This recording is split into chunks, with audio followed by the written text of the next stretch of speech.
Hello, everybody. My name is Ulfgarður, and welcome back to Yvardsaga. We're playing Thursday this week instead of Wednesday, just because yesterday didn't really work out schedule-wise. And I know that that's happened a few times lately. I apologize for it. Um, it it is certainly been frequent enough for the last few sessions that it's like, should we just consider Thursday the regular night for D&D? But I don't want to do that, particularly because I like having a set fallback night where if we can't do Wednesday, whether that's for schedule reasons or like somebody just having a physical or mental health day can't play, we have kind of a set backup already softly scheduled. Um, so yeah, if you don't see us and you haven't seen any announcements in the Discord that you don't see us doing anything on Wednesday, just check in Thursday. But I also know if you're primarily experiencing this campaign through the VODs, there's really no way to know that it's going to be late if you're not in the Discord, so I apologize for that, and I appreciate your patience. That said, I had a thought, but good gracious, my dog is trying to gas me out of the room right now, and all thoughts left my head. Oh, oh, okay. Sorry. I think I can collect my wits from this. But, oh, we're back at it. I am very excited to play. I had some fun ideas as a DM as far as both like campaign stuff, but also just the world building stuff over the course of the past week that I've been really excited and like gotten me hyped and particularly in the mood to be doing more of this. So I appreciate y'all coming along for the ride. Some of it'll be short-term things, and you'll never know what any of these are because I probably won't remember to refer back to this in this moment. Um, but like I'm excited. Some of them are longer term stuff, but still, that's how I like to plan things. Um, like there are a lot of the big mysteries that are already starting to make themselves known as far as the mystery, not necessarily the answers. For in this campaign are mysteries that have been making themselves known to the world in all the IRL years that I've had people playing in this game and in this world. Uh, and it's been almost a decade that a lot of this stuff has been getting set up and worked towards, and we're at a point where I'm really excited to see how things go because it'll start working towards developing along that path to discovering some some some big stuff that I've had is like late game, late world things, and I'm just excited. It's a good time. I have busted through a little bit of some of my brain funk about using this as my creative outlet lately. At least for today. We'll see what tomorrow holds if I'll be back where I was, but it's been fun to enjoy it again, if only for the day. That said, why wait and just listen to me ramble at y'all when we could listen to me ramble at the players and keep the game going? So let's go ahead and do that. We'll do a recap with them, and yeah, we'll just go ahead and get things kicked off. All right, let's see. Do get that. Make sure that's unmuted so we can hear everybody. So, Oh, and okay. then, hello? Hello? Hello. Sorry to interrupt if there was a story. Please continue. Oh, no, it's okay. I was just telling them how I stole a vibrant egg last night. Oh. And I've then I realized tried I a had no couple. incubator. Oh Oh, no. Yeah, But yet so, did not get a cat. but no cat. Yeah, Womp womp. the cat was the goal. But, yeah. Wyvern egg is not a bad consolation, though. No, not bad either. Not, not bad at all. I assume this is Ark. Yes. oh. Yes. How did I you was, know? No, real life. well, What? I was gonna say, on uh, Monster Hunter, I've tried stealing a wyvern egg a couple times, and I keep getting caught, and the parents are not happy. Oh, no, I just happened to get lucky and they were terrible parents. Nobody was around. Mhm. Excellent. So, yeah. S- Anywho, I mean, better or worse parents than whoever is in charge of the egg Yevardsaga found, just like in this temple. Oh Yes, yeah. is the parent now. Don't worry about it. Fair enough. Okay. Can't argue that logic. Did she Oh, lick it to claim it as hers yet? is Not that of a her thing? culture. Okay. So it's up for grabs, is what I'm Yeah, that must be it. Um, Must. must be. Okay, friends. Um, last time you guys explored the portal room and made some interesting discoveries, deductions, connected some dots that I must admit I wasn't even necessarily aware could have been connected dots in the ways you guys thought of.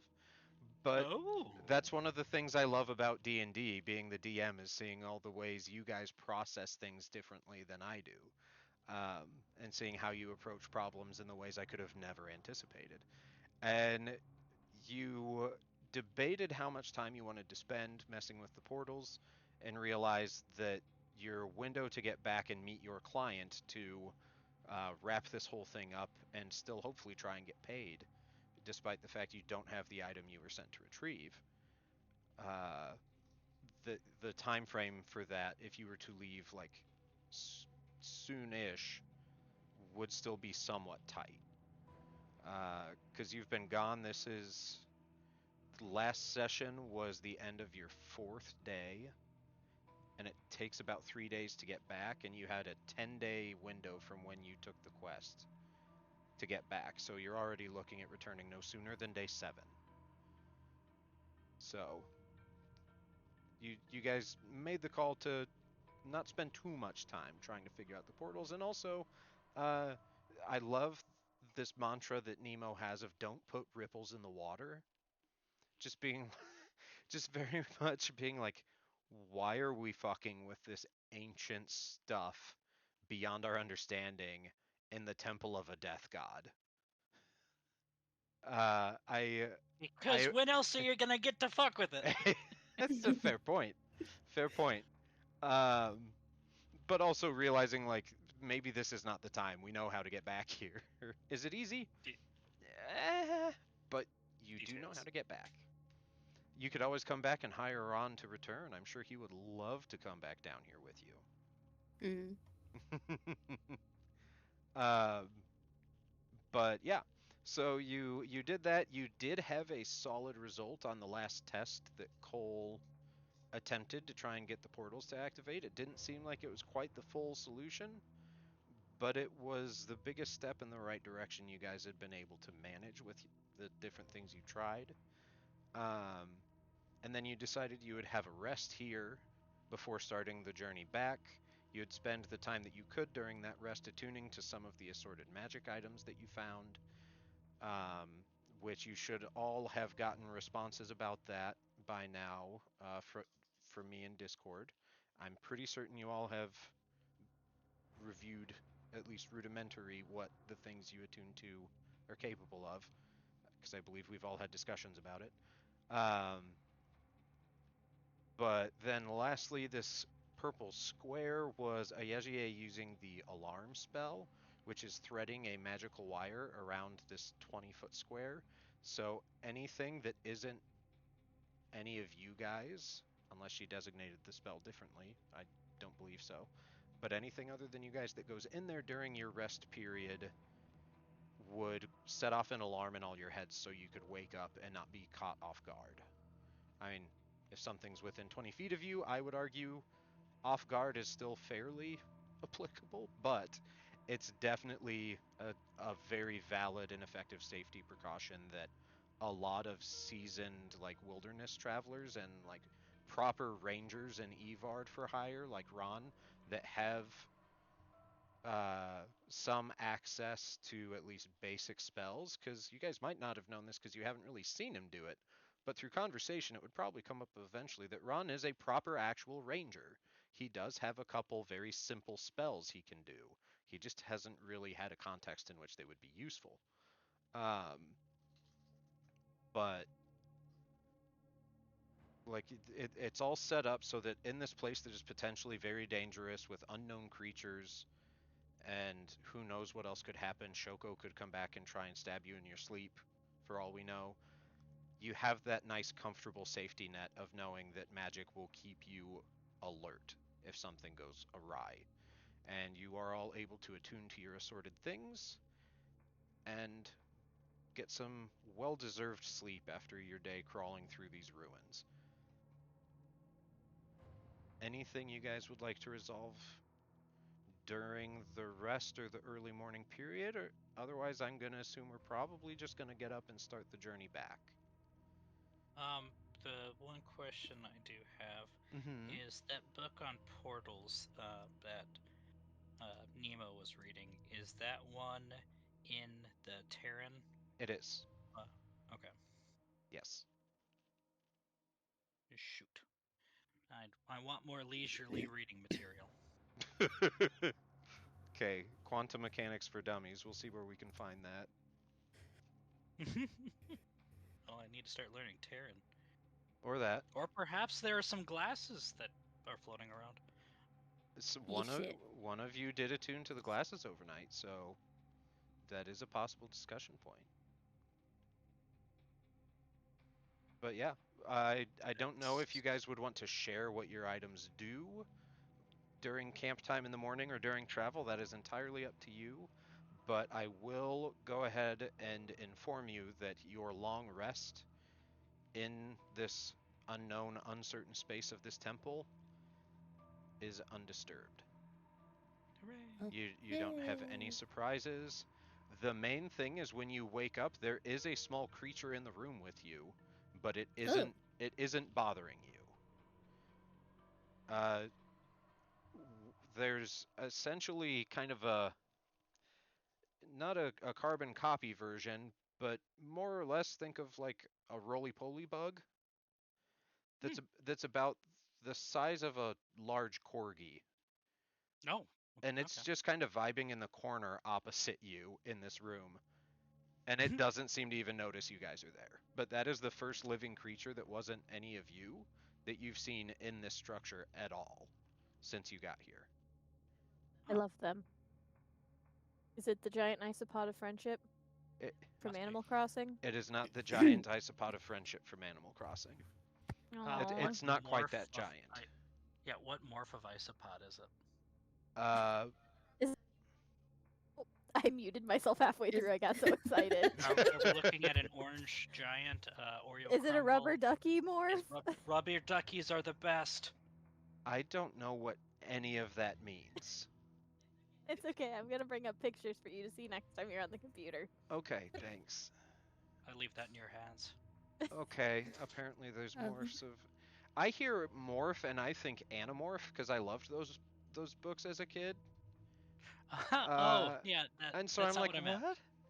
What are I? Well, I don't think they ever morphed a roly-poly bug. No, it's like breeds, but different species, Uh, but just look. uh, They're like different axolotls and corn snakes and Yeah, color stuff like that. expressions, essentially. Yeah, ball pythons. fair so enough. what I understand is that y'all are part of a cult.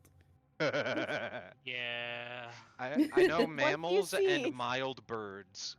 I'm you know, not good at I'm a bugs good cat. or amphibians or reptiles, so I'm sure that term probably applies to the animal types I know. I just don't hear it very much. But yeah, so you have that little dude just kind of vibing in the room with you in the morning, just Oh. sort of just putzing around, alternating between the wall and the floor for walking space. Um, but come morning, it's really no different. Like the temperature hasn't changed. You're underground, so you don't have daylight to really base your day-night cycle and sleep time off of. So you kind of just get up and around eventually. Like it's still about 8 hours, but goodness knows what the time is up on the surface anymore. So who knows about like meal times? But Ron has been pretty insistent down here to not have cook fires. just because you don't know what creatures down here might be drawn to that, whether by sight, sound, or smell. So it's not the most exciting breakfast after you wake up. It's yay more dry preserved trail rations, uh, which I don't know what your guys' ration stores are at, because I trust you to keep up with those as needed. But if you run out or run low, Ron can either attempt to find something edible around, or he did also bring spare supplies, assuming that there might be contingencies in which you're gone for longer than intended. So Ron can also help with some food supply stuff if any of you are short of rations. Gotcha. So you'll all be able to eat breakfast. Yes. Yay. Can If I we can had a fire, we could maybe talk about the friend in the corner, but there's no point if we're not cooking. Were you gonna cook the friend? I was just gonna ask, were you gonna eat the isopod of friendship? Maybe. I don't think that one would be slimy yet satisfying. No, they're crunchy. is it actually a roly poly or is it like a little belay? No, Well, it's actually like a very like obvious relative of a roly-poly bug. If you guys approach, it will roll and or pull into a little protective ball and just kind of the hang out there. term, yeah, the term for rolling into a ball is to conglobate. Thank you. I that probably sounded like I was being sarcastic, but like I knew it was a term that I never remember, and so Mm-hmm. I didn't even attempt. So Mm-hmm. thank you. To conglobate. It will conglobate at your approach. It's a fun one. Use it any chance you can. Yeah. Yeah. It's like Is this a defenestrating. door? Which one? Is which one a door? Did I hear? I'm picking. Yeah, it's just being slow for me. It'll pop up someday, probably. Maybe not. But like lower left, lower Oh, right. let me point with the key. Ah, no, that is not a door. That is just a section of the wall that has enough of the brickwork fallen through that you can see Ah, through it. okay. The only Um, proper doors you have here are uh, there's one, this and one going there's into the ceremony chamber, Mm-hmm. and then this one going back out on the path to the Crystal Lake.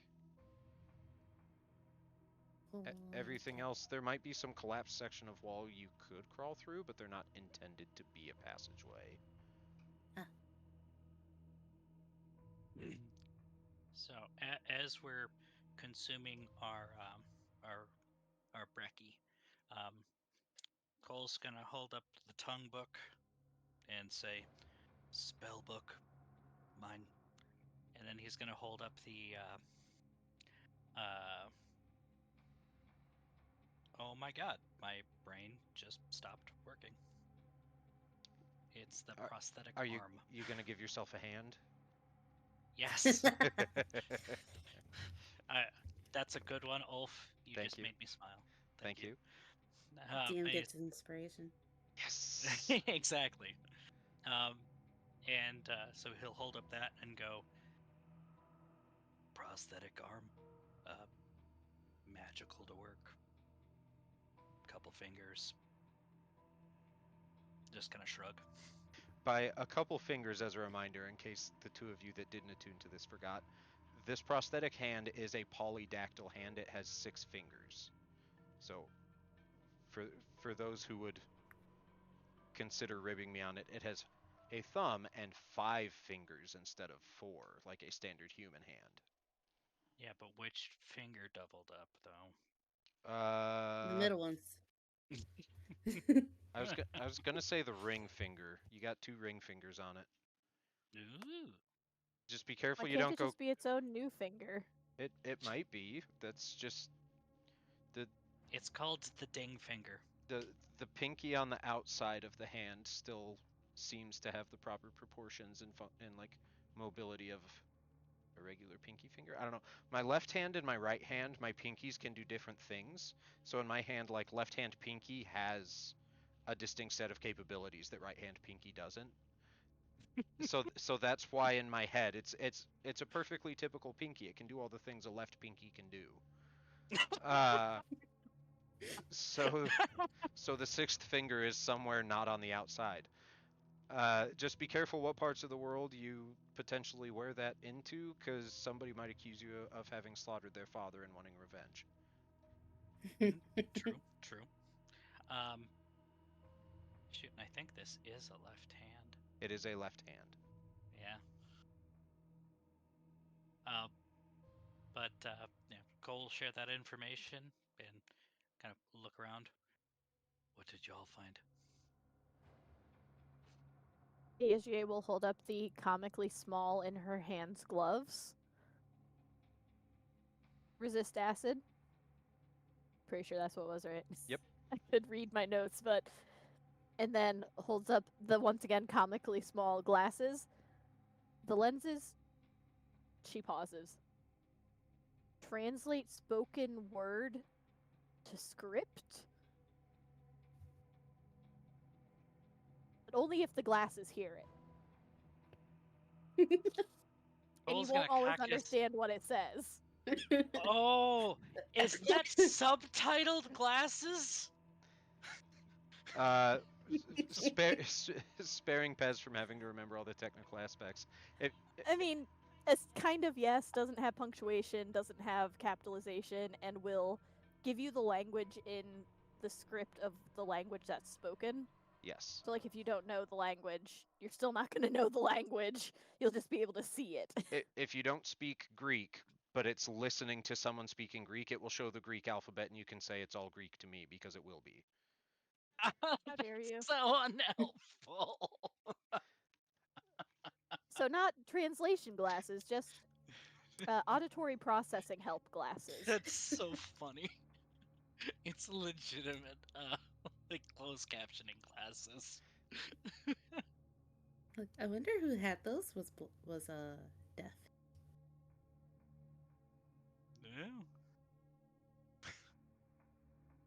No. Or hard of hearing. Cole's gonna look over to Nemo. And you? She holds up the ruby.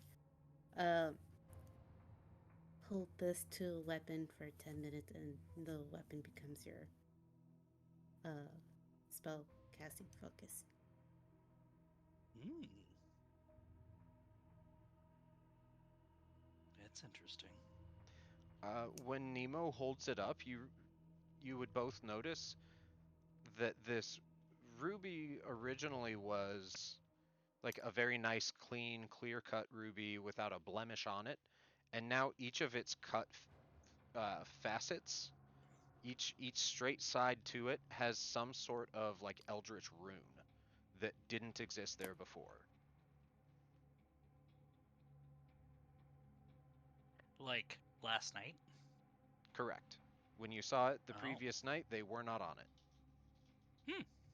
It's also been whispering to me, but I don't know what it's saying. Just kidding. Me, Does Nemo say that? me, the DM, going, wait, what? It has? Since when? That's Cole needs to know. Did Nemo say that? Just Yeah, players making why up would their own cursed lore. yeah, why would something whisper to someone? I better hold on to that for safekeeping. No, she doesn't say it. I flipped a coin. Okay. Would have been funny. She just said yes, and then for as long as she could try to make it go. The how sassy is Nemo coin flip. Yeah. But, yeah. And the dog? I did it to the dog. Cole's gonna cock his head. Because Why? I made this. And she's gonna show her terrarium. Yeah, She's showing her what? The terrarium that she was making. she she stopped before switching to the other item, and you would have seen her tinkering with random things. Probably not a great look since you were both focused on your own attunement, which does require pretty steady mental focus. But like Nemo made a terrarium where there was not one before. And What when did you he say, use for the container? yeah, you say a terrarium for what? And how big? I Don't guess you worry can get about it. behind this. Carl's confused. And like, I am curious how big. It's just like a jar. Okay. It's not gonna hurt anyone. No, I'm just curious, like, what the heck did you make? But for catching like an insect or a lizard or something, okay. Yeah, probably not quite the setups you have at home, Possum. Yeah, that's immediately when my brain went to, and it's like, there's no way she just said that. I Where went would she- immediately to like the little globe filled with plants and moss with nothing else. Or like a mason That's jar with a where I napkin over ended the top. up. Cole's gonna look at that and then glance to the pill bug. I don't think he'll fit.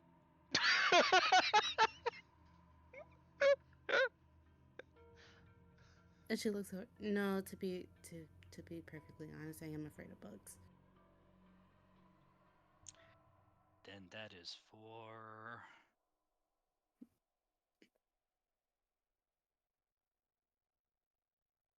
Don't Does- worry does about it- it. Oh, I Does left. it have to be for anything? Cole would shrug. I'm used I to made an tools. egg. Cole would shrug. I'm used to tools that are for a direct, immediate purpose. Were you made for a direct, immediate purpose? Are you Not calling him a everyone is. tool? Are you a tool? That's what I heard. They got a good album. I know They you're a do. tiefling, but you're only resistant to fire damage, so you would still feel the burn.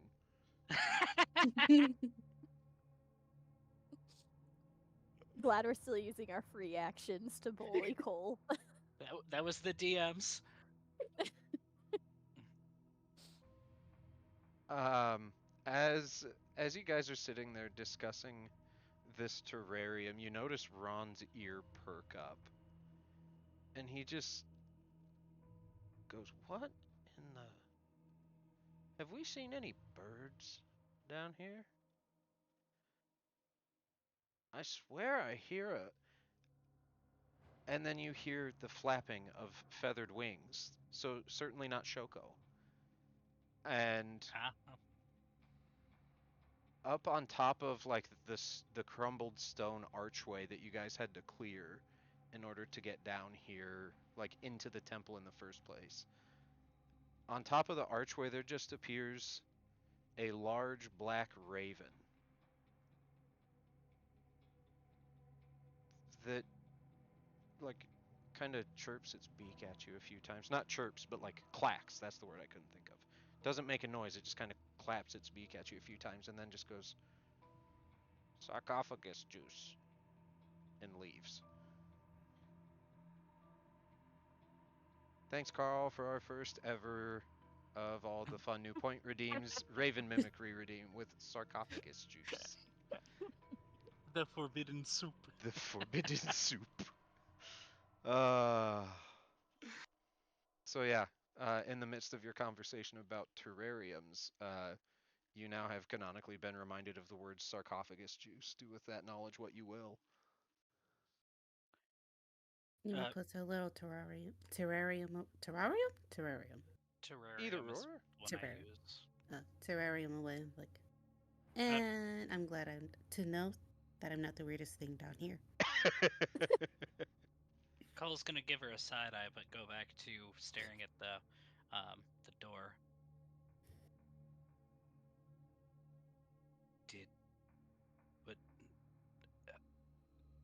Is that how the matron of ravens communicates?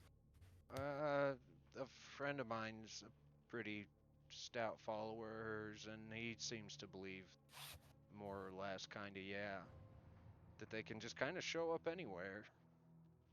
Usually he thinks it's a good thing.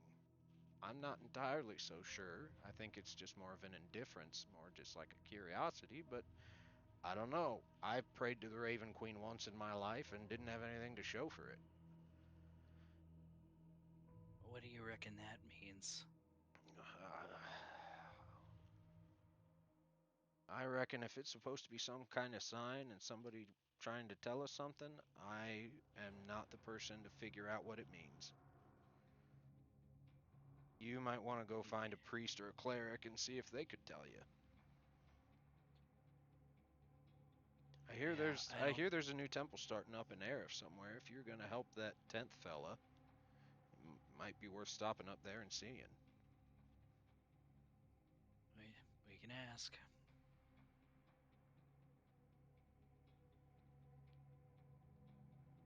I Well, really I don't. feel like we're also forgetting something. I'm not opening that door again just to grab some of the cinnabar honey from the sarcophagus. I'm sure you could make it if you need it. Fair. I'm not gonna worry about it.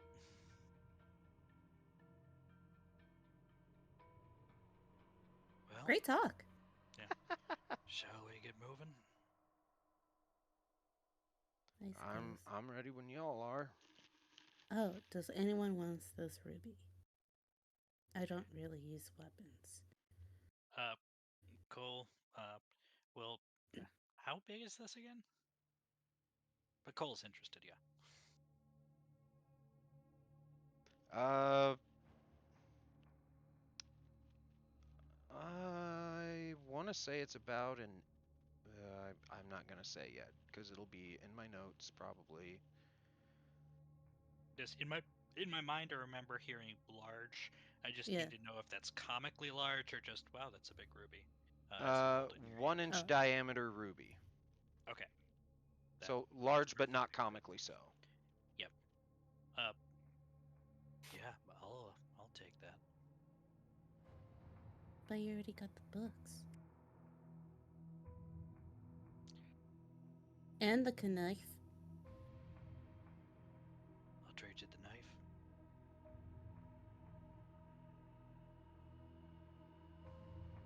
Did I really use a knife though?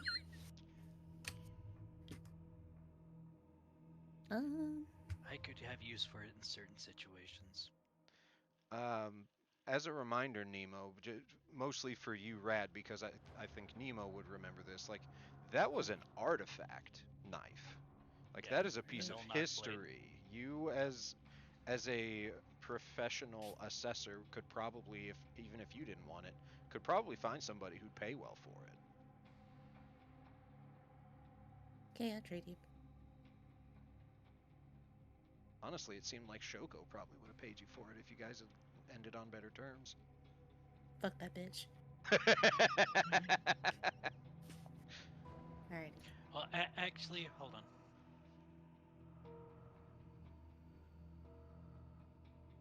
Yeah, Cole wouldn't make that offer because he has a lot of ideas for that knife. So he wouldn't have made the trade offer. He'd just say, "I'd have use for it in certain situations," and shrug. He will hold up the arm. Think this'll fetch a price? The creepy hand with an extra finger? Yeah. Ah. Would she know? um, let's see. I feel like uh, yeah, you shouldn't need to make a check to be able to figure out. You could definitely move it and make something off of it, especially since you didn't actually have to pay anything to acquire it. But I believe Cole, how did you describe it? Uh, it is a prosthetic hand that fits over your stump. That works like magically works like a hand. Has a couple extra fingers. Yeah. Nemo, in your neck of the woods, arcane prosthetics are a fairly big ticket item. They're expensive to get. Cole is just gonna kind of pack up his bags. We'll worry about it later. Sound good? Sure. I guess I.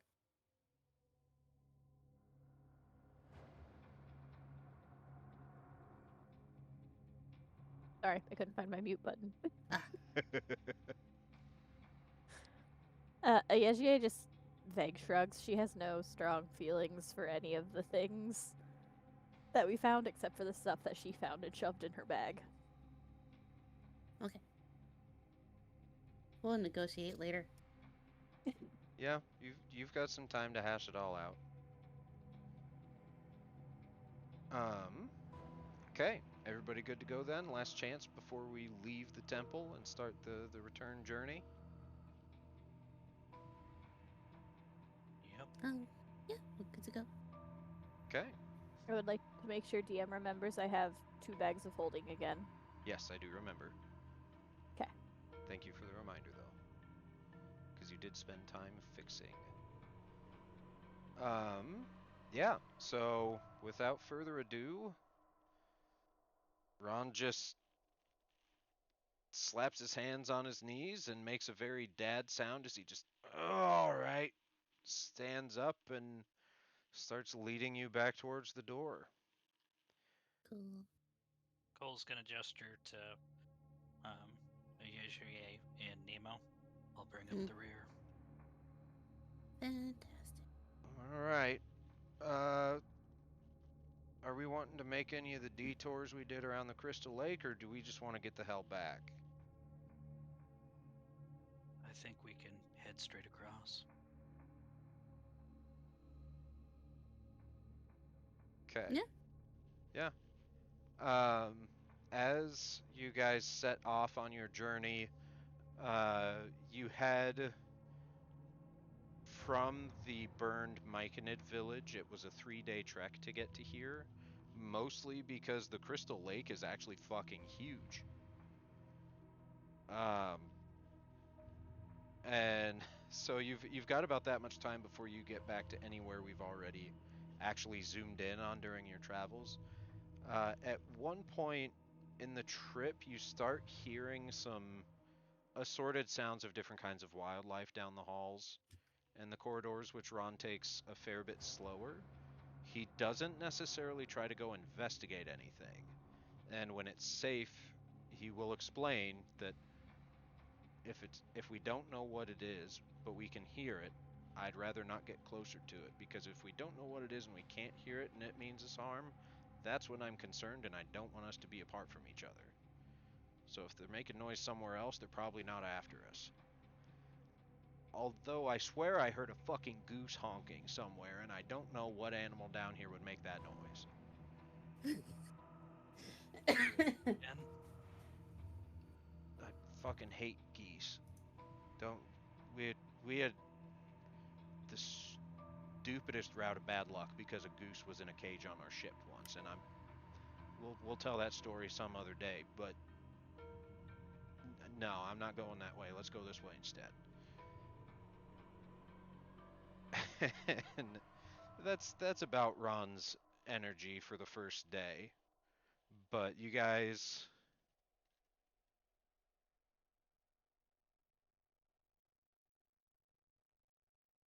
yeah, your first day manages to pass without too much issue. Uh, you can find a place to stay and set up camp. Are there any other of the magic items you guys would want to attune to during the nights following during this fast forward travel sequence? yes. On the next night, Cole will stay attuned to his spell book, but he will what's the word, deattune from the knife and the arm, and try attuning to the other 2 books in his possession. Okay. I shall attune to the dog Okay. before Cole lectures Nemo. Okay. Cole appreciates that. So I don't know what detail you guys would want to share about these magic items, but I'm not going to put everybody else in the waiting room to go over them. So just remember, if you didn't attune to it, you may or may not actually know the full extent of what I'm about to tell you. But Cole, one of the other books that you have has like the motif of like silver lines and like a certain artistic style of some creatures on it that kind of brings to mind like an old school map or maybe like a star chart. And as you attune to it, you realize that this is also a functional spell book. But what this is an atlas of endless horizons. You don't know the spells that are in it. Much like any wizard spell book, the way they codify and represent their magic in their books is unique. So that would take some work, and they're all pretty complex stuff. But as far as other things this book can do, by attuning to it, you learn that this Atlas of Endless Horizons, it will work as a spellcasting focus for wizard spells, like virtually any advanced spell book that has additional effects. But also, it has 3 charges. It regains 1d3 expended charges daily at dawn, and you can use them in the following ways while you are holding this book in your hand. You can spend 1 minute studying the book and then expend 1 charge to replace one of your prepared wizard spells with a different spell in the book. The new spell must be of the Conjuration school of magic. So the way finding other spells for for a wizard spell book works, if I understand it correctly and remember it correctly, is you can copy pretty much any spell you find in paper form, whether it's a scroll or somebody else's pages in their book or just a loose page or one you write. You can compile them into your spell book as long as you spend the time and the money required. But you still prepare your list of available spells every day, Mm-hmm. but the list you have to choose from is everything that's in your book. So it doesn't matter if that's typically a wizard spell. I do believe if you find spell scrolls for things that aren't typically available for wizards, I do believe you Mm-hmm. can still copy them. That is correct. Yeah. You can learn from every school of magic. Yep. But specifically for that effect, it does have to be one of your prepared wizard spell list spells. Yep. But it can be any other spell in the book, so that is a way that you can prepare something else and bring in, Mm-hmm. I don't know, a druidic spell if that's your flavor. But also, the other thing you can use those 3 charges for, when you are hit by an attack, you can use your reaction to expend 1 charge and teleport up to 10 feet to an unoccupied space you can see. If your new position is out of range of the attack will miss you. Oh. So you can just, nope. It is only 10 feet, but that's more than enough in most combat situations. Yeah. Um, so that's what that one does. The other one, which everyone else does not realize unless you have told them, isn't just a smut book. No, that is my personal smut. That was no, that wasn't that same room, wasn't it? Okay.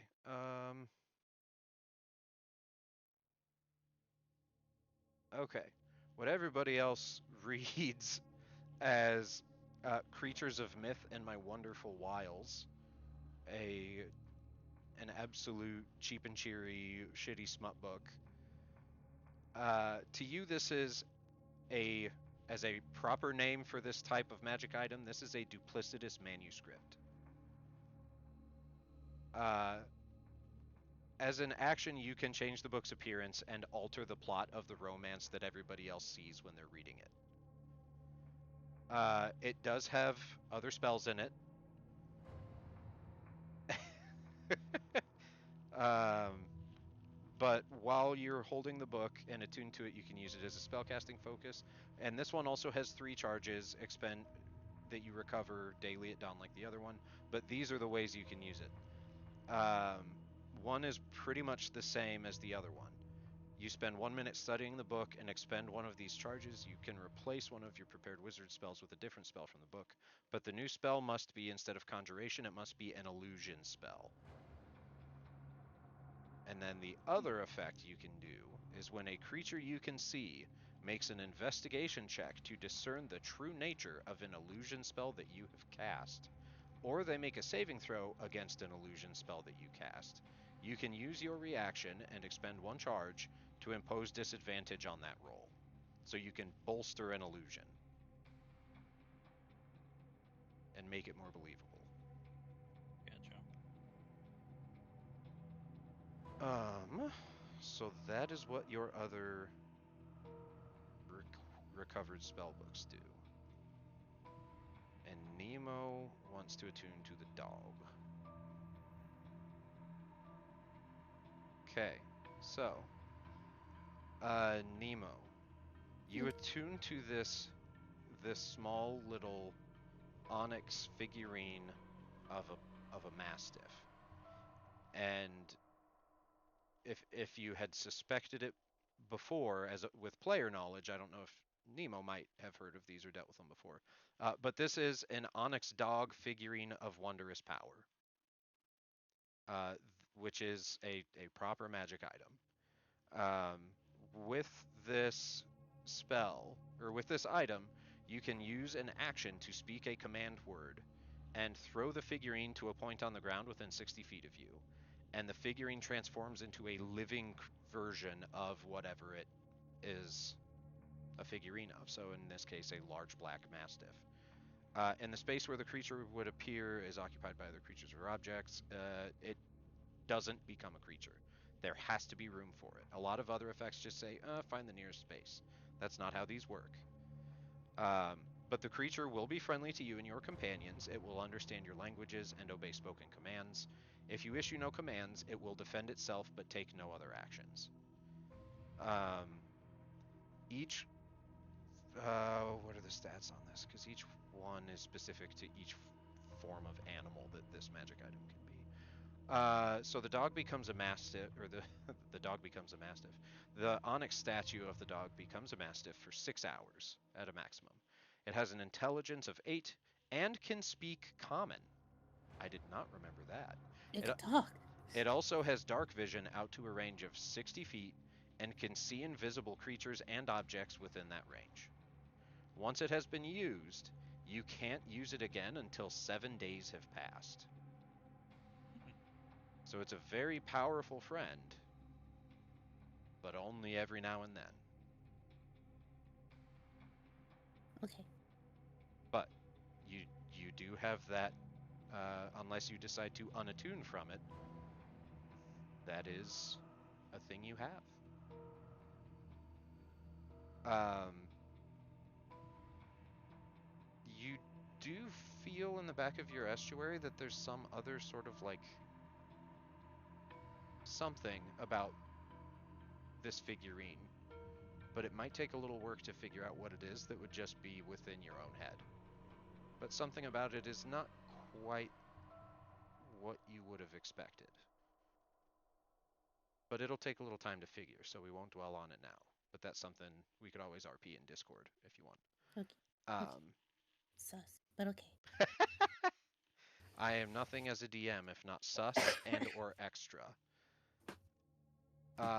But any other magic items folks wanted to attempt attuning to? I think that was all of the items. I think so. I just want to make sure I didn't forget something.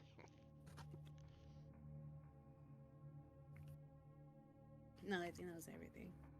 Okay. Right? Yeah. Yeah, I think so. Yeah, we good. Okay. In that case, if I could have all 3 of you roll me a d20.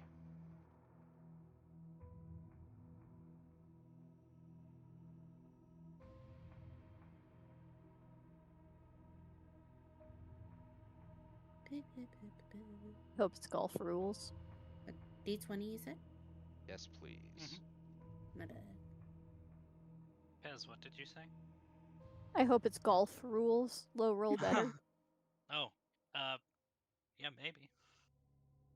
Pez wins though, or excuse me, Nemo wins. Okay. So your first night after leaving the temple, you guys are settling in, you're laying down, whoever's not on guard is getting ready to actually go to sleep. And as you're laying down and getting ready for sleep, Yvardsaga, you become suddenly overwhelmed with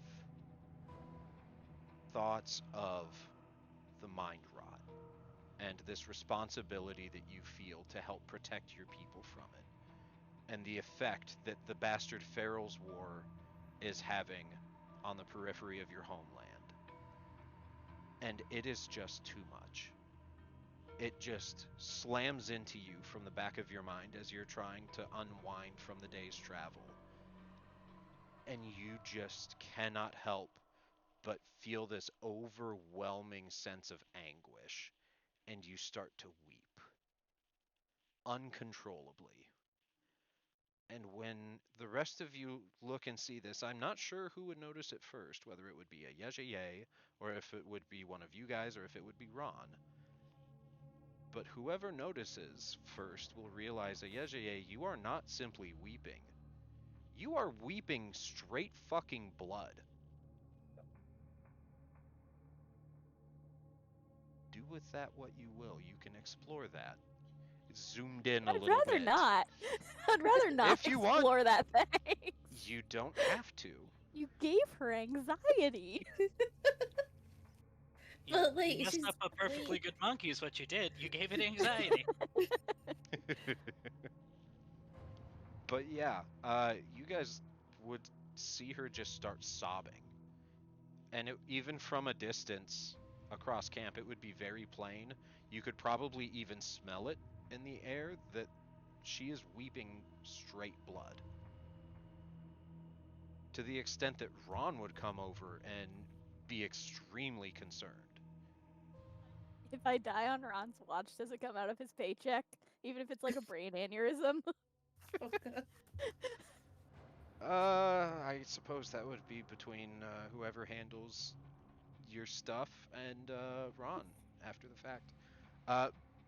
But he starts like looking you over and trying to like manipulate your head to look for wounds. And he tries speaking to you, but you are so in the throes of this despair that you don't like, you are aware that he's there, that he's attempting to speak to you. You cannot process any of the words he says until you stop crying. And you don't stop crying for about 10 minutes. Can I assist Ron? You can attempt to. While she's sobbing, I'm going to just... Either she thinks she's hallucinating the blood, or she does not notice it while she is in the throes of hysterics. I do need the party to remember you might not know her exact age, but she definitely looks young. Like, old teens, young 20s, you could probably figure that much out. So, like, there's this younger lady sobbing blood, in case that changes your pity for her. But as I she already is said Cole's sobbing, helping. she's sobbing, she digs through her bags and starts pulling out the various things that she's been collecting in her attempts to like find a cure for the mind rot. Because who boy, let me tell you, as soon as she sees blood coming out of her eyes, she's going to assume she's dying. That's reasonable, honestly. I mean, I'm sure anyone kind of would think that, but she specifically thinks she's dying from the mind rot. God. So she's going to start panically, like, looking through the things she has, trying to get any sense of anything from them. Yeah. Feel free to make a medicine check and see if you can Okay. make any additional sense out of stuff. But Cole, yeah. Uh, that seems fair. That makes sense in That throws of seems advantage fitting. attack. Yeah, That's how I expect her to do. yeah. Yep. But Cole, go ahead and roll one more time for medicine, and we'll treat it as advantage. I know you said you're assisting, but since you went Okay. ahead and did the roll and it was a decent roll, uh, I'm not gonna be like, no, scrap that. Ron's gonna roll and potentially, even with advantage, get nothing better than a 7.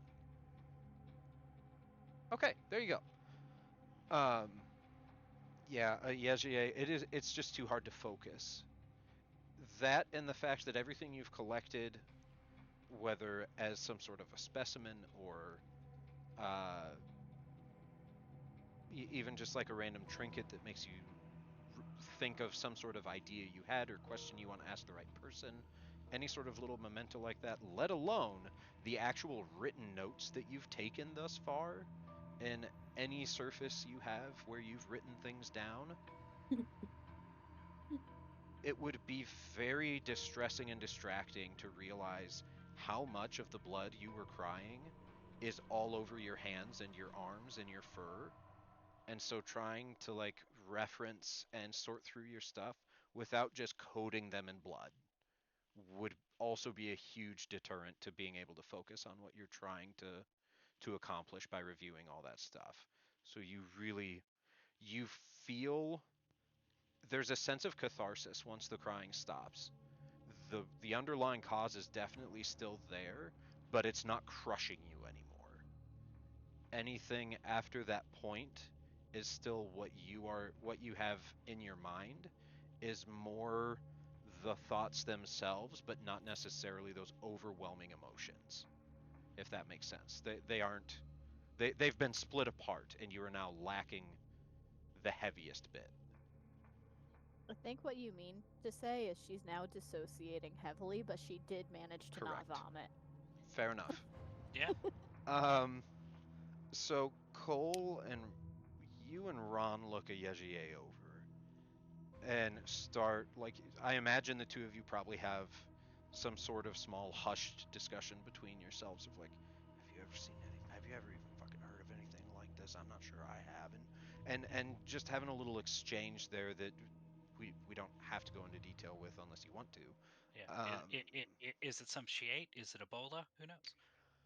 you are both pretty confident that there is nothing physically discernible to either of your powers, which let me double check something. Let me double check Ron's character sheet for a particular thing. Bet you didn't know Yejier was a blood hunter. She's just a really shitty one.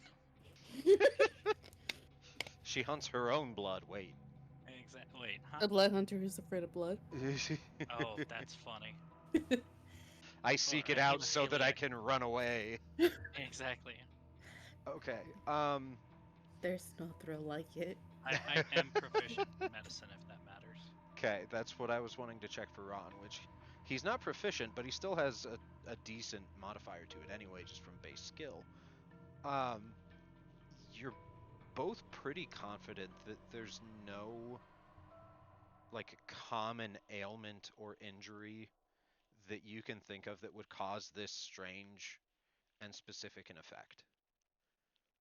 Ron wonders if it's either it could be I'm not very familiar with her species. I don't know if that's common. I'm going to assume probably not, but that's the easiest and I think probably the least likely explanation. It Um, it, it could just be it could just be something about her emotional state or a feature unique to her. I've heard of people having other stuff that couldn't really be explained that their bodies did different. Uh, Otherwise, I can't see it being anything else but maybe some sort of magic or sickness. so, a question for you, Ulf. Um, Uh-huh. given Cole's history, would he recognize some kind of like a frenzied panic attack?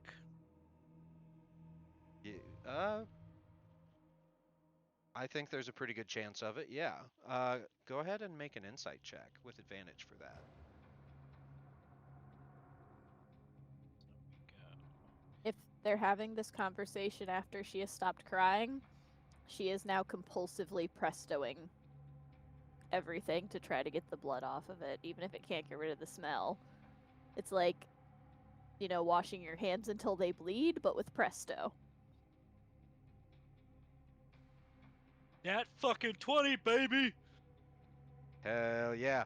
150 XP for you, sir. So,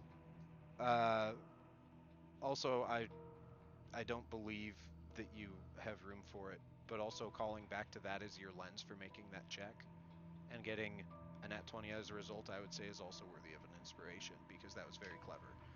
And I think a nat 20 very much lines up for what I would hope that result to be for that particular circumstance.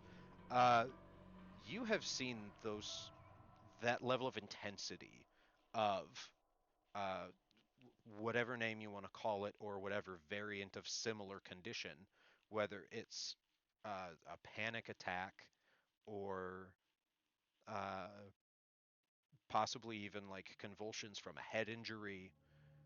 You've seen those things before, and this is not that. This is an absolutely distinct, like, just witnessing this would remind you of those things, but it would also remind you of the ways that this is not that in any of those, because Yejiye seemed she didn't have all the physical symptoms you recognize as coming with a full-blown like panic attack. Mhm. And it didn't seem like it would line up with any sort of physical injury to her head that might cause something strange. So you've also probably never even heard of somebody who could just so forcefully cry that they start weeping blood. And even if they did, it would probably be like, oh, you strained your tear duct. You might have a little streak of red in your tears for a little bit. Not what you just saw. So, whatever that was, that is probably not anything that could be expected of a Yejiye species, little though any of you know about them. Well, I'm just envisioning, after kind of figuring out there's not much we know that could be wrong with her or not much we could do. I think Cole would like try and kneel in front of a Yejiye and just like mimic just deep inhales and deep exhales, just to see if she can eventually join him to try and calm down.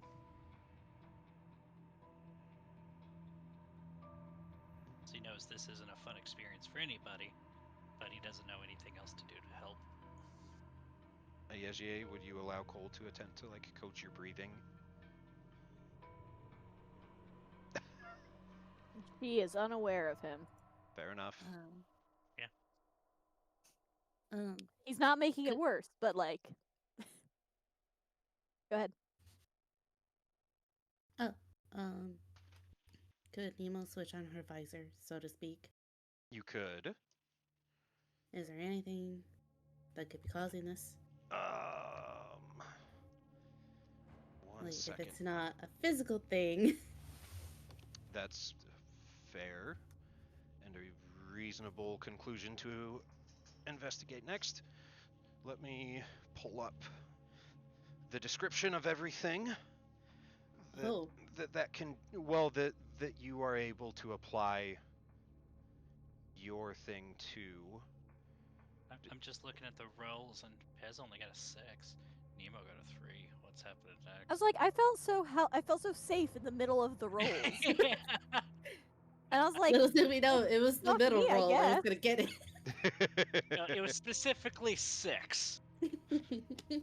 you just happen to get lucky. I We do had a like 5% rollable tables. chance.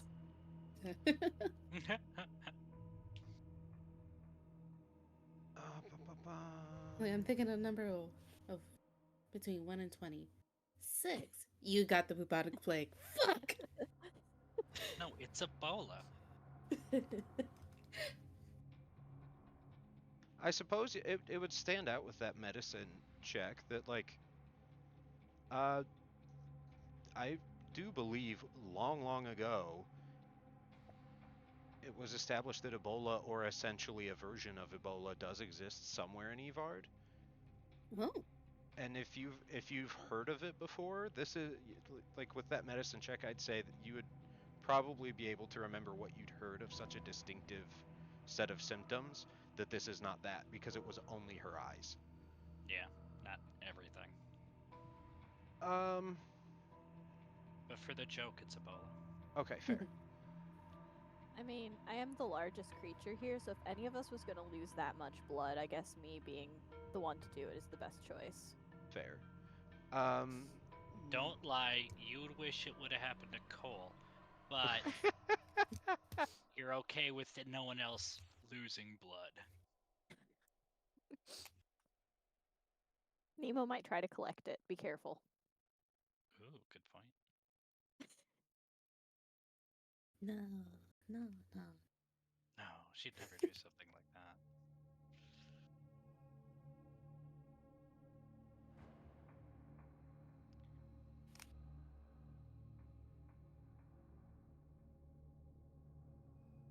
And Nemo said, flipping down her visor, all I can see is like her put like flipping down like a welding helmet and like starting a blowtorch.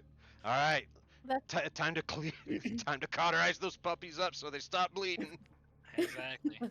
Gotta stop Alrighty. bleeding. that sounds a lot more like Cole. You right. Hey, don't you worry about my medical how I treat injuries. I treat them. I'm Alrighty. proficient. Dude, same. 1d4? What? Well, that's not bad. Okay. So nothing turns up in that aspect, so she's going to pull out the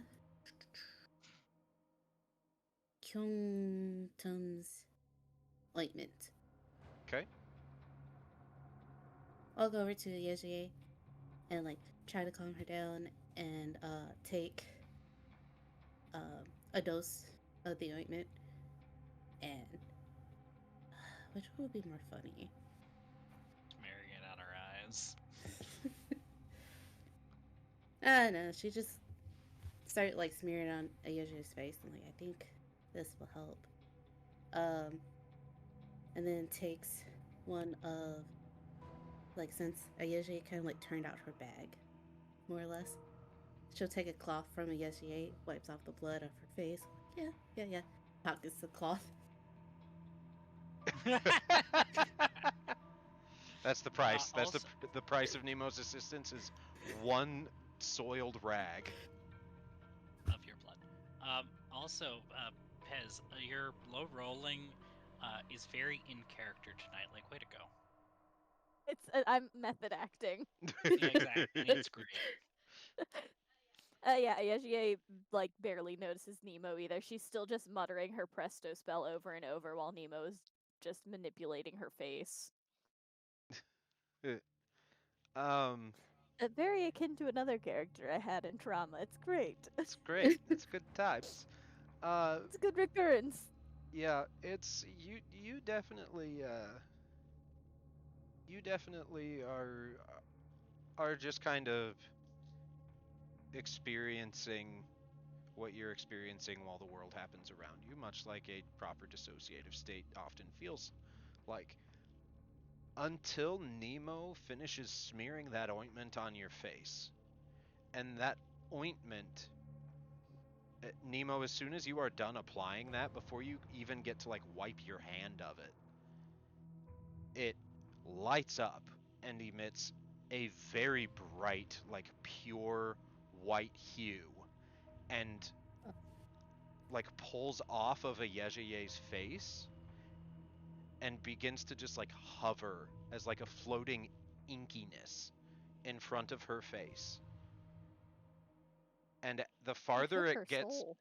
the farther it gets away from her face, the more you can see it is pulling what looks like exactly the opposite, like straight void black ink out of her eyes.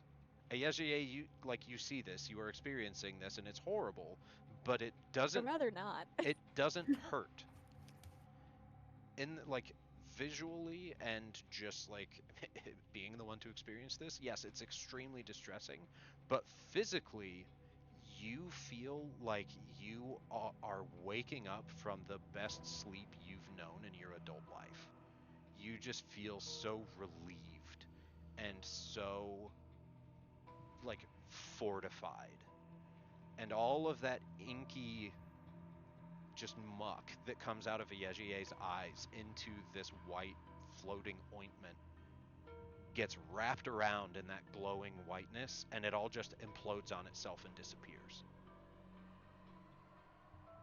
She is going to assume that she is dying actively now. She assumes this is her soul leaving her body, and that's why she feels so at peace. I mean, that's fair. By all means, continue to feel that way. Uh, but She is wholly convinced and at peace with her imminent death. But physically and mentally right now, you feel so clean and rejuvenated. You feel purified because you are. You you understand just kind of intrinsically after that all takes a moment to settle in and Ron has a couple moments to go, "Oh, fuck," and reach for a flask that's no longer there and then get bummed out again, as he often does. You can just feel in your body that you were cursed. And that ointment pulled that curse out of you and just destroyed it. She's not okay. Fair enough. That's about where she is right now. Wholly convinced that she's not wholly convinced that she's not dying. / isn't, like, just in the last seconds of life, fully at peace. And she's just gonna sit there. And this is where our friend Ayajie died. Sometimes I can still hear her voice. I guess she like lays herself down, puts her hands over her chest, and just accepts her fate. And then everyone looks up to the other two. How long are we gonna leave her like this? How in the fuck did you know what that was gonna do? Uh, Maybe Like- just I totally forgot that I was playing that. So it was just like, it was my best guess. maybe just put a blanket on her and see how she feels when we wake up. Yeah. Hmm. The two of you mind maybe pulling a little longer guard shift with me tonight and just let her sleep it off fully? I'm used to weird sleep schedules, so. We'll manage. Okay. Hmm. Yeah. And nothing really seems to happen overnight again. You're able to get your rest. Yejiye, you do not get woken up for guard duty. You do not get woken up for morning camp tasks until it is like really essentially they would be waiting on you. Except they wake you up before it gets to that point. Like by now it's pretty straightforward and Yejiye is pretty quick at getting up and about and ready to move, so it doesn't take long. Was she sleeping with her eyes wide open? No, I'm pretty sure she like poses herself really nicely. Well, Close and as her hers. eyes are open as she waits for it. 2 copper pennies over her eyes.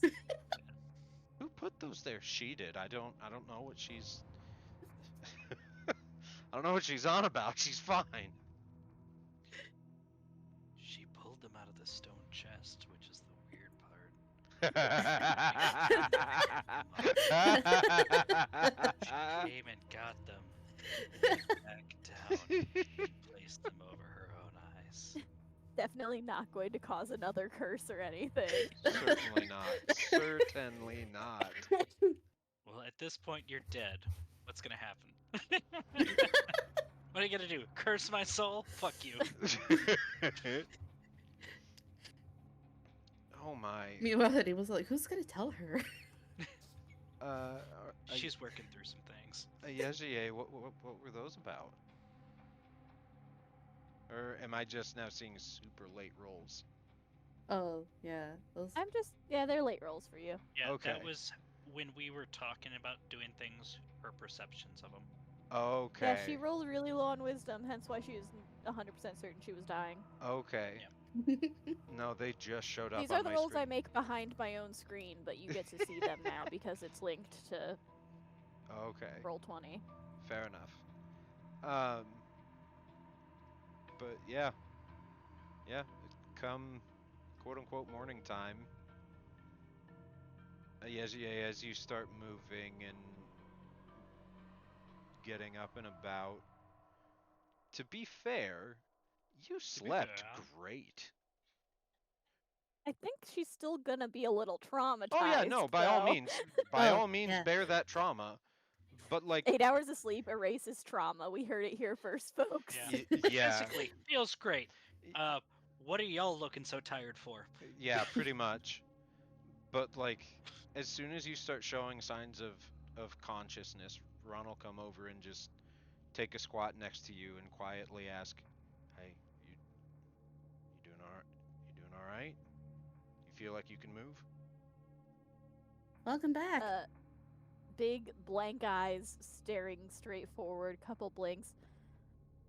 I just want to leave.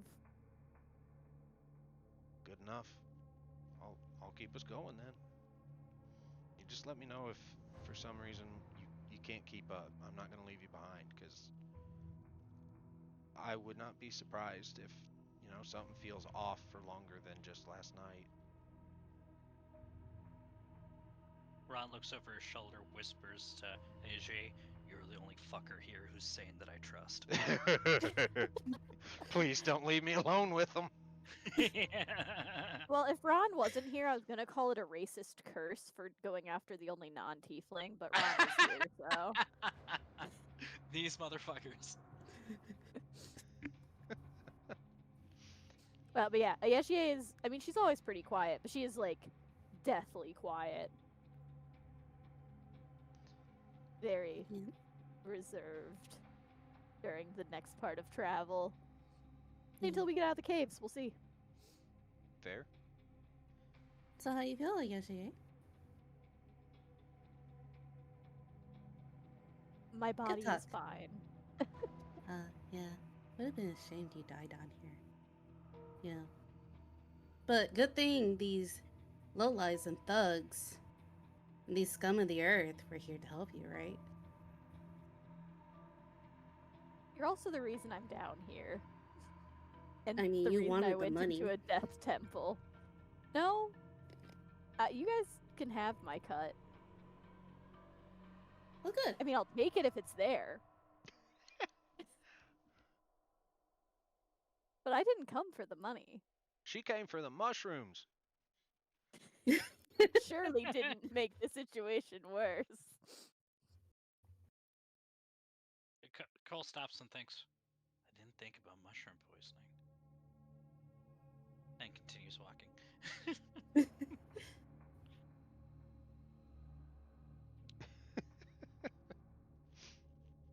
Fair. At a certain point, he's gonna walk up to Ron. Do you know any mushrooms that make your eyes bleed? I don't know of any that actually do it. I've heard of a few that might make you think it's happening, or make you feel like it's happening, but something else is actually that hurting that bad. But no, nothing I know of. But I don't know anything about what grows down here. Bill's gonna shrug. Best thought we got, I guess. Yeah. Hmm. And admittedly, for wild plants and such, I'm not great with mushrooms. You put them in a kitchen and they're safe ones. I'll work some small minor miracles with them, but I, I can't say a new one is something I'm super confident about dealing with without plenty of time and opportunity to take it slow. Yeah, we best leave that to the herbalists. Yeah, yep, I reckon you're right. On that note, there might be an herbalist in town by the time we get back there. I heard one was maybe coming through just to make a pass, because we don't have one full time yet, so that might be worth asking them. Let's go not miss it. And he uses that as his bad segue to get back on the road. Yeah. Slap knees. Well, I suppose. Well, I suppose we better go find that herbalist that may or may not exist there. But you get strolling, um, and you do have a minor incident during travel this day that you did not have before. You find a small, really kind of looks like it might be a caravan as you're going through part of the Crystal Lake. And you see it from a distance, and they definitely see you too. And it's all deep gnomes. And they have like a cart that has some stuff in it. They have one of those Rothe Everdark cattle that you fought so hard to protect on your first trip into the Crystal Lake. They have one of them strapped to it pulling stuff, but they seem super on edge. Like they are very much watching to see what you guys do because I mean they are a type of gnome. They are a small creature. You are all quite larger than they are. And the Everdark is not known to be the most hospitable place for strangers of any size to approach. Um, once we're within reasonable yelling distance, like as we approach, Cole's gonna give a slow wave over his head with a hand. Um, just like, hey, kind of want to interact if we can. Try and meet up, kind of vibe. There's a small And hand that comes up over the back of the wagon where you did not realize there was a person, and it comes up and tries to wave back before one of them like slaps it back down. Don't talk to them. And looking in there, you do realize there is maybe not like a small kid, but there is a not adult in the back mm-hmm. who is just kind of peeping over the edge. Probably got told to hide back there until the threat was established. Cole's gonna like pick up his hands. Do y'all speak common? And they just kind of look between each other, and none of them seem to understand, or maybe they just can't hear. More than likely, they seem like they probably just don't understand. Yep. So after a few seconds, Cole's gonna look at the rest of the guys. I think that means no. Yeah. What do they speak in the Underdark? This is my first encounter with anything down here too far to know common.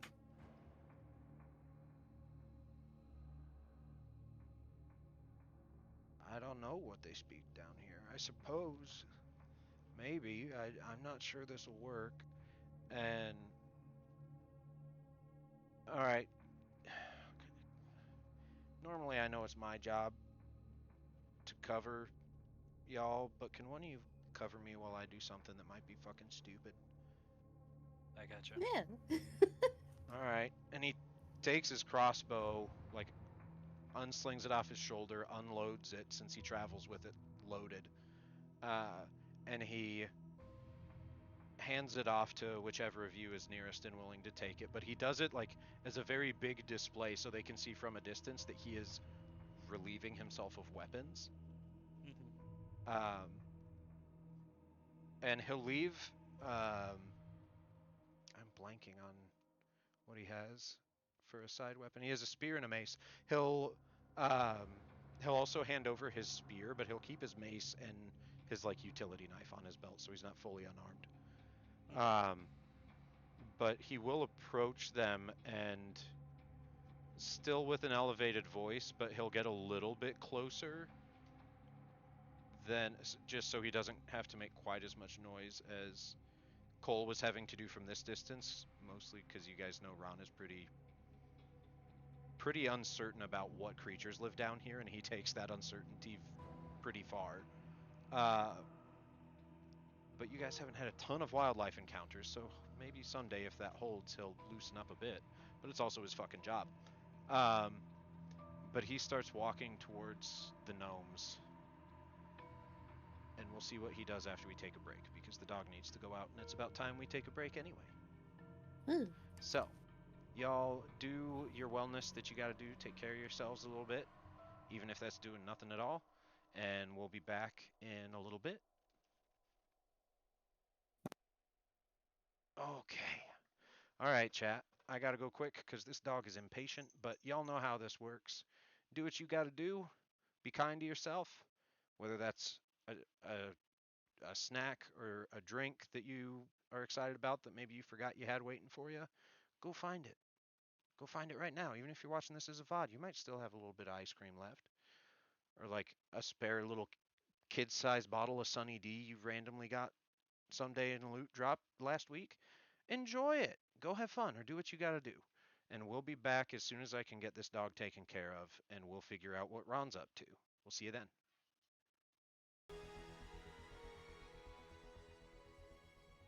Alright, friends, welcome back.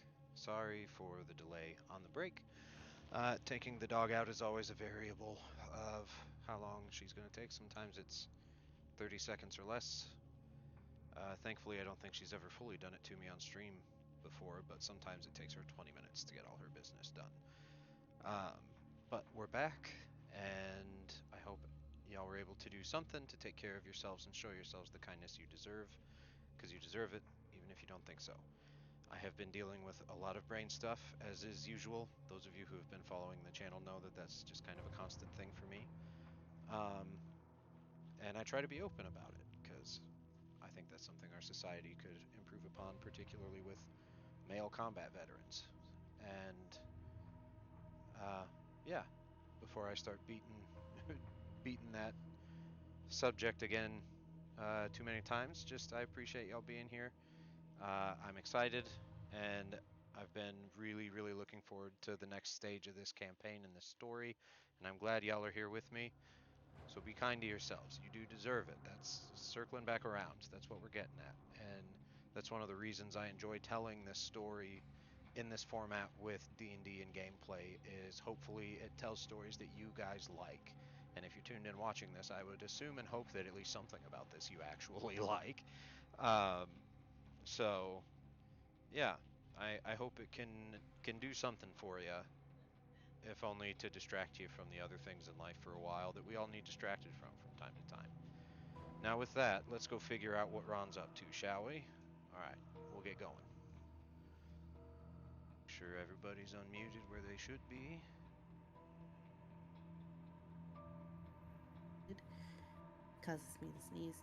Achoo, That's how I know bless it's too much. Clearing the sinuses so you can taste it better. Yeah. Oh, spicy food? No, sneezing from like black pepper and Creole. Oh, yep. It'll do that. Are we all back? Everybody good? Ready to continue? Mm-hmm. In theory. Okay, well, now then, let's see what Ron's up to. I don't particularly have an actual map for this to look at on the screen, so sorry you're still just looking at the room you left 2 days ago back at the ruined temple, but you're in the middle of the Crystal Lake. You're in the middle of the Crystal Lake, and Ron is approaching this caravan of deep gnomes. And you guys don't quite know what he's doing, but he gets quite a bit closer to where you can hear that he's raised his voice, but you can't necessarily make out a lot of what he's saying, which is good because you wouldn't be able to understand him anyway. Because I don't know that any of you actually heard the Terran language spoken at all in the temple. For all the written presence of it, it wasn't really ever spoken out loud, I don't think.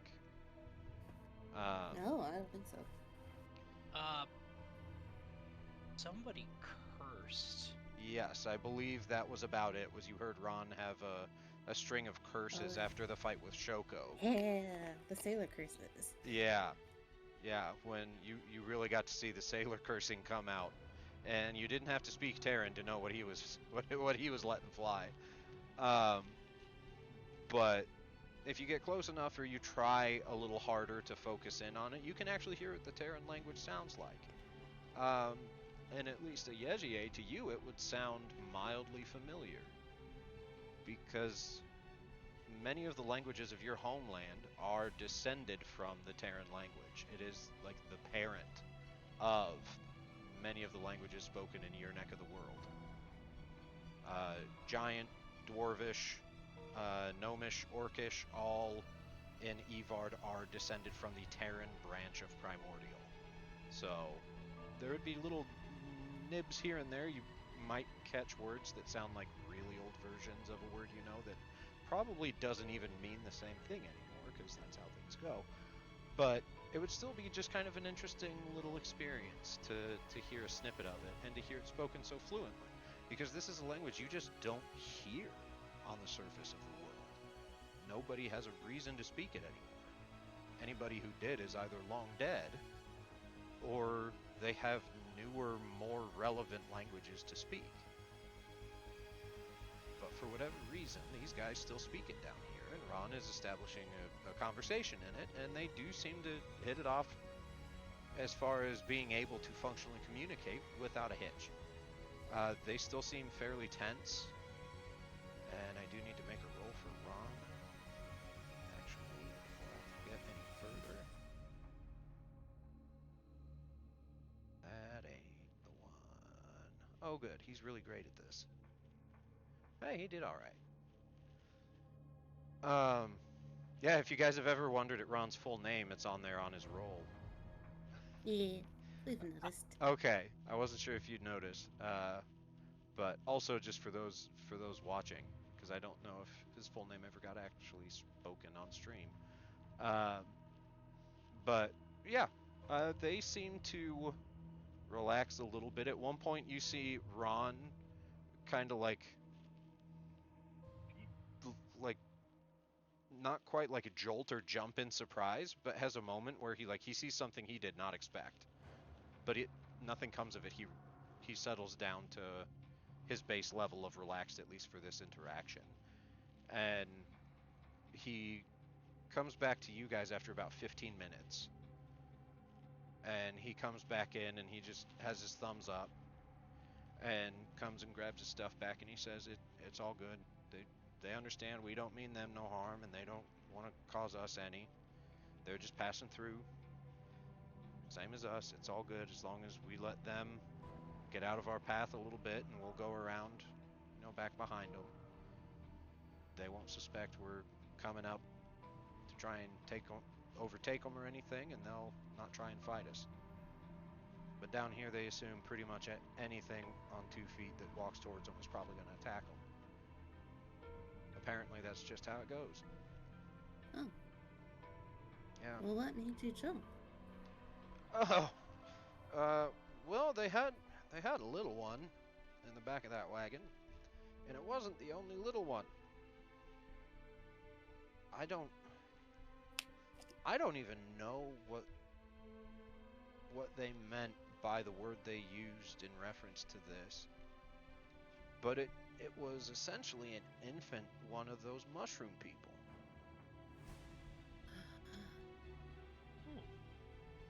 But I asked about it. I don't know exactly how it works, but I got the impression those things aren't just born like we're used to. I think to an extent they kind of grow, like in the actual ground. Mm-hmm. I don't know how that whole process works. I wasn't gonna ask, but apparently they found it just grown enough to be an an individual creature and not just a budding mushroom. And Aw. and it was alone.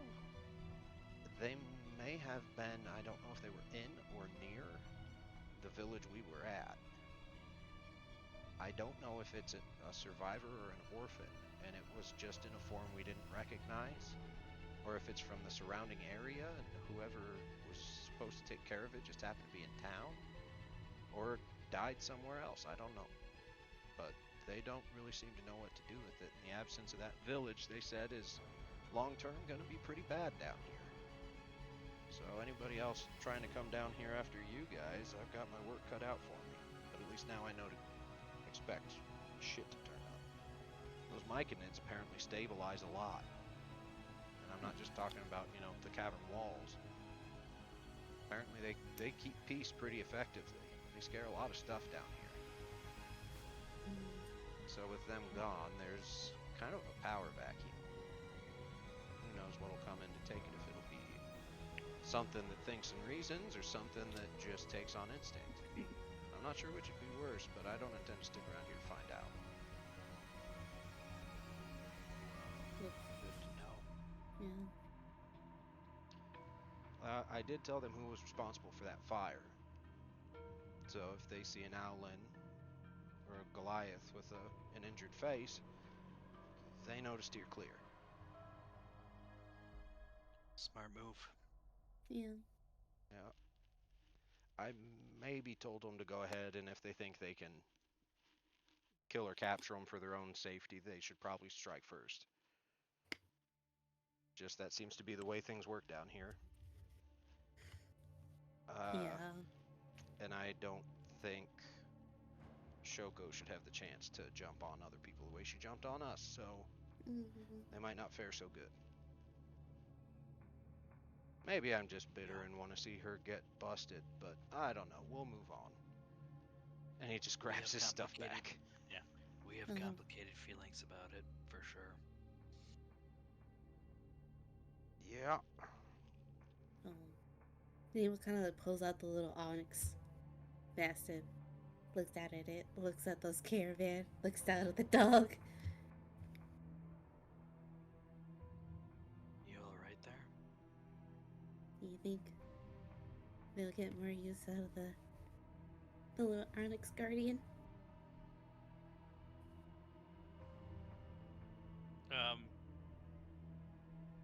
Did we explain what these were for round 2? Yeah, Nemo, would you have told them what that dog does? In character, would they know what you have learned through attunement? It's funnier if we don't. Yeah. It would have been funny if she just when they commune about it, she's like, I'm gonna name him Bernard. What a saint. Oh, for fuck's sake. I deserved that after what I pulled at the start, didn't I? Mm-hmm. Alright, fair enough. Fair play to you both. Yeah. Well done. But if you ask that, if we don't know, Cole's gonna be really confused.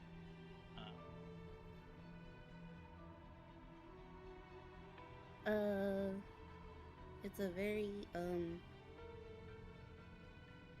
in case of emergency, statue of this animal that can obey commands. Couldn't even talk. Doesn't it only speak common? Yeah. Does it understand all languages? It does understand all languages. It does understand the languages of the person that summoned it. Okay. But it can only speak back in common. That's which is hilarious. arguably very funny. Yeah. Give it the glasses, confuse it. But, hate to let something like that go. Never know when you might need it.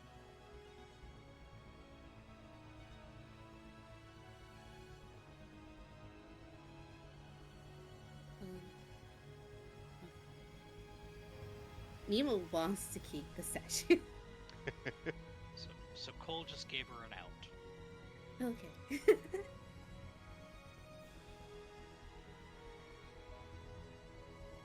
So we'll follow Ron and let the caravan pass. So we don't seem like we mean any trouble, because we really don't need to seek it out. Okay, fair enough. Yeah, you guys manage to travel a little further, and you get back to the edge of the Crystal Lake, where you first arrived. You find things are more or less as you left it. The exception being all of the dead Grix and the dead Rothe. There's hardly anything left of them but a couple fragments of bones. And Ron will look. And he goes, well, at least we don't got to worry about the smell. Downside, something crunched them down to the bones. Pretty quickly. Yeah. Yeah. So I'm good to keep going. I think it was those. And she doesn't know their names, so she does like the little praying mantis thing that they're ours. Oh, the hook horrors. Yeah. It might No, have no, been. the other ones. That like Oh. ones we met early in the cave. Oh, yeah, those dudes. And she looks up at the ceiling. Fair. Uh, I don't know. Best not find out. Unless y'all, for some reason, want to go back to that husk of a village. I was not planning to divert that way. That'll slow us down half a day to get there and come back out alone. But if you want to go back to that mushroom village, we can. I don't know if there's anything warranting investigation. Fair I enough. can't think of anything. Onward. Alright. Well then,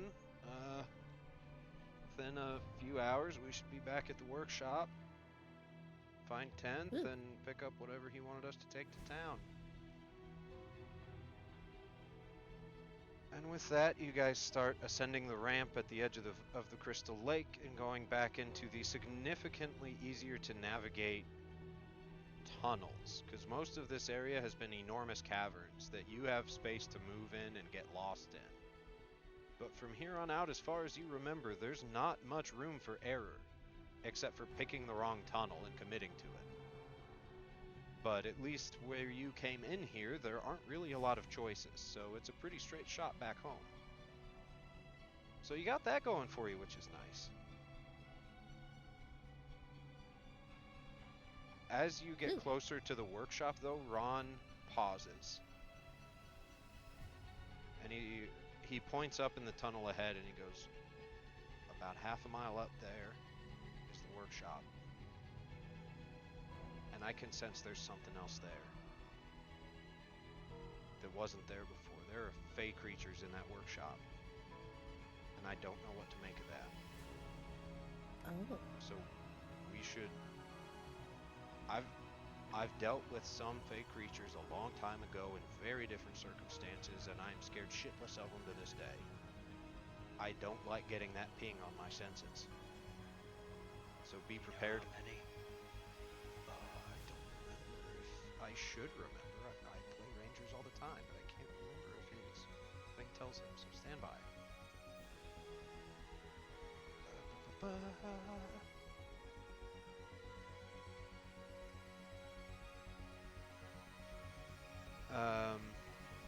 No. No, I just know that at least one is present within a mile. And it wasn't behind us. And I wasn't checking until right about now. I was looking for other kinds of creature types that I can sense. I wasn't looking for them, but that's what I found. So I don't know what we're going to find in there, but I believe it's roughly about where the workshop actually is. So just keep your guard up. And be prepared for the fact that 10th may not be there anymore. Because either left, fled, or died. Okay. Understood. Have you been doing that little trick this whole time? Just the last day or two. I tried doing it Oh. early on, and I was having a hard time keeping track of everything I was sensing. Oh.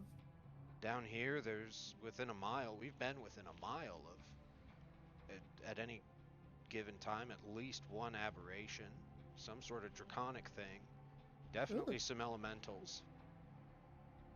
So I've been just, I was getting weird readings, but I was trying to steer us clear of them too, and I didn't want to scare y'all if it was avoidable. So sorry for the lack of disclosure. I figured I was doing a good thing, but now I don't think we can really avoid it, so I figure I'd mention it.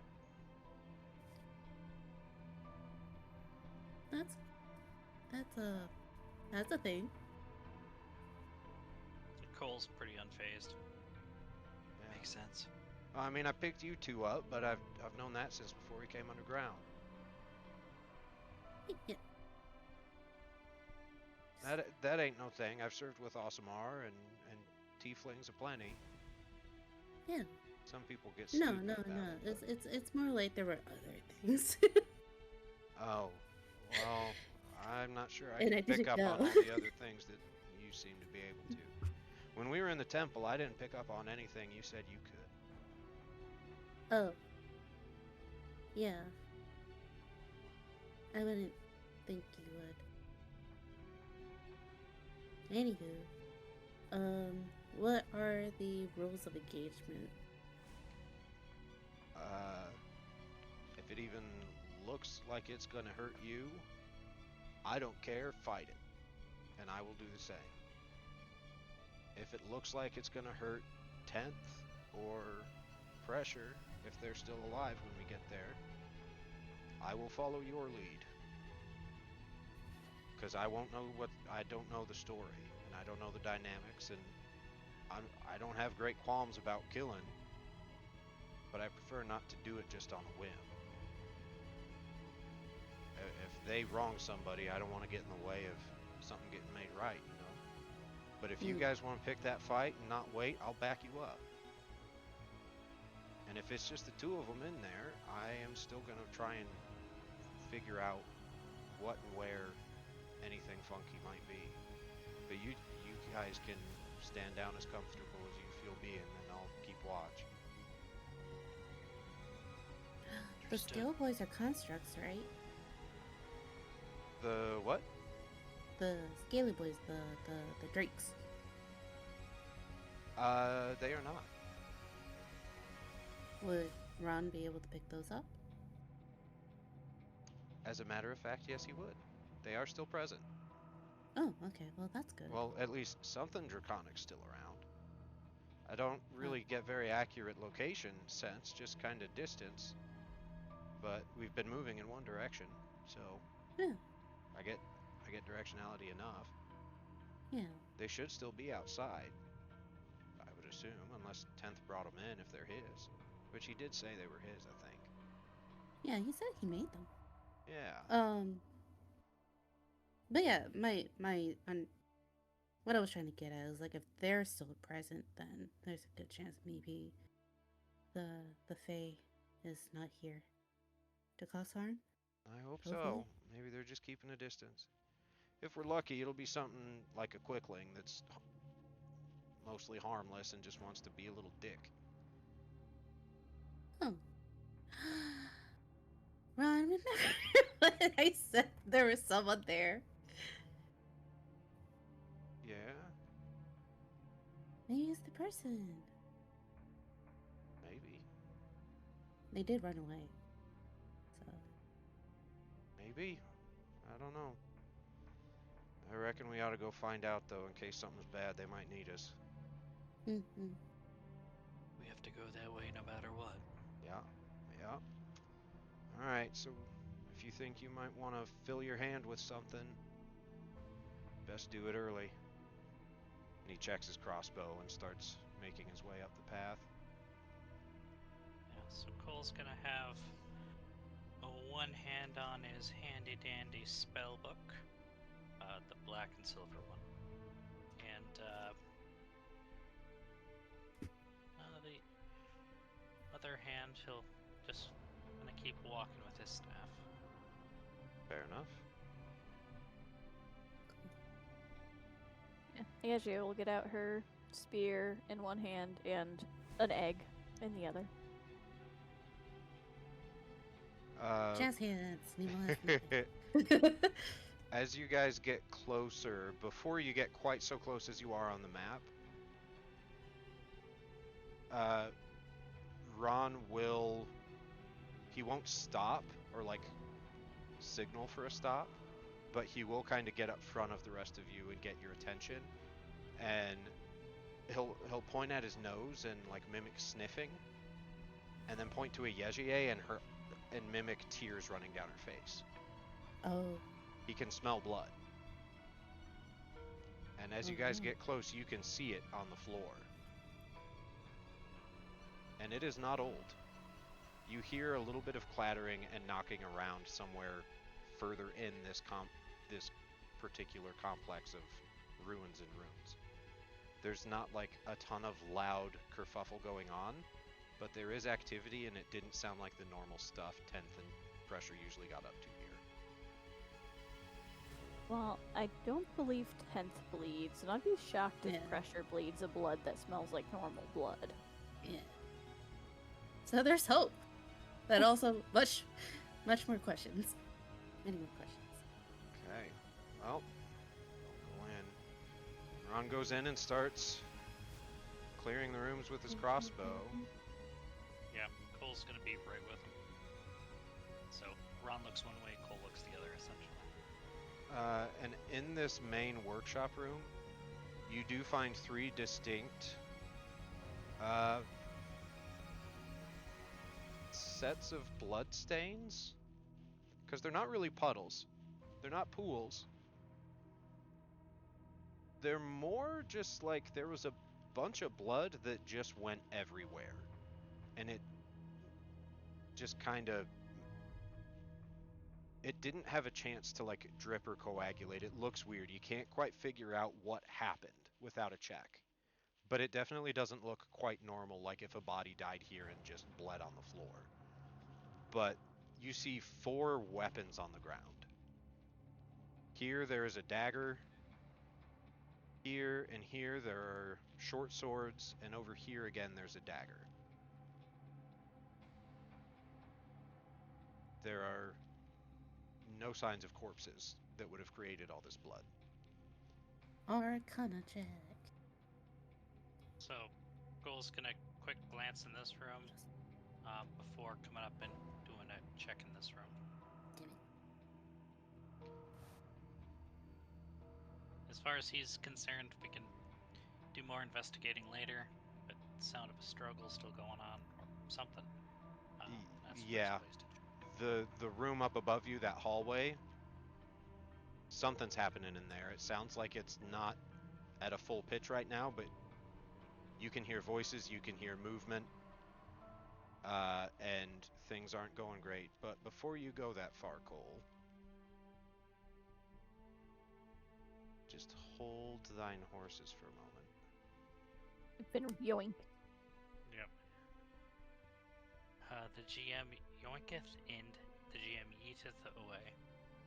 As you go peek into this room that has the strange, like, water wheel arcane energy device, whatever that thing is, hiding in the corner is a small-sized, vaguely humanoid creature in dark robes with very, very sharp, angular features with a dagger in hand.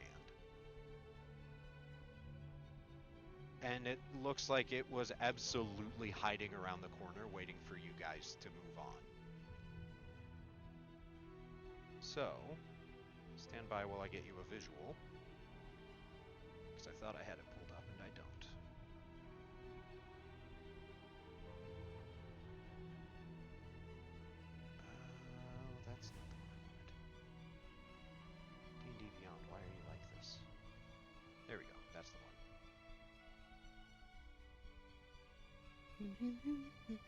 Oh my god. Oh, I mean, yeah. hello! Well, oh, jeez. I was gonna say Cole's not racist, but that doesn't really look like a warm welcome. No, it shrieks at you and moves to attack. So we're gonna have, at the start of next session, everybody will roll initiative, and you will start combat against this little guy. He's just a little guy. He's just a little guy, but he looks really fucking pissed. He also Dude, looks same. really gross. But His tummy hurts and he's mad at the government. Dude, Big that's mood. a fucking mood. big moods both. But yeah, we'll figure out what's going on in 10th's workshop next week. Next time So- on Dragon Ball Z. There it is. Thank you. Hmm. So thanks for playing tonight, guys. And we'll plan on, unless told otherwise, normal time Wednesday at 7 next week. Fantastic. All right. Thanks, everyone. Thank you. Yeah, thanks. Just one stupid thing. Uh-huh. Like, are we keeping track of how many inspirations we get? Because I think I'm kicking Nemo's ass. That's between you and Rad. I am not gonna step in on that unless I am egregiously misapplying them. Because ideally, you guys should be getting them roughly even. I'm gonna start spending all my channel points to give only Nemo inspiration. You're welcome, Nemo. Okay. Well, when Nemo finally levels up, she's gonna take a point in Monk. Punch Cole in the liver. One level in Monk just to be able to flurry of blows that son of a bitch in the party. Better than a free action to bully him. Oh yeah. Yeah. Oh goodness. Yeah. But thanks I for just playing wanted to- tonight, guys. I appreciate the end of session sass as always. Yeah. Yeah. Y'all Thank take you care. for Have a another good. great Thanks for session. hosting. Yeah. Thanks, Have a good rest of your everyone. night. Bye. Bye, Bye. Ted. Bye. Bye. Bye. Oh my goodness, we're all a bunch of clowns, I think. But I'm pretty fond of us. I think we're a good fun group. So, thanks for playing, everybody. Thanks for watching.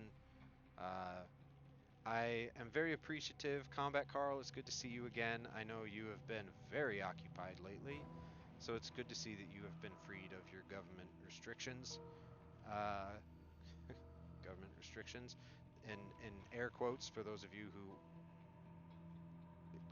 he hasn't been in like prison so far as I know or anything, but like it's all good. We're just being silly. But yeah, I'm glad to see that y'all found some of the new emotes and channel point redeems. Thanks for giving those a test run. I am excited to have them, and I'm looking forward to having more of them in use as we go on. I enjoy seeing how y'all react to the events with those sorts of things and tools. I admittedly was not prepared for fucking sarcophagus juice. Thank you for that. But I enjoy it. I like it. I implemented and embraced that as a channel point reward, knowing y'all were probably going to do some sillies with it. So yeah, it's good. I'm excited for where things go from here. I'm excited to continue the story with y'all. And unless you hear otherwise in the Discord, we'll plan on the normal time next week, 7 p.m. Central on Wednesday, right here. So stay tuned until then. There will be more to follow.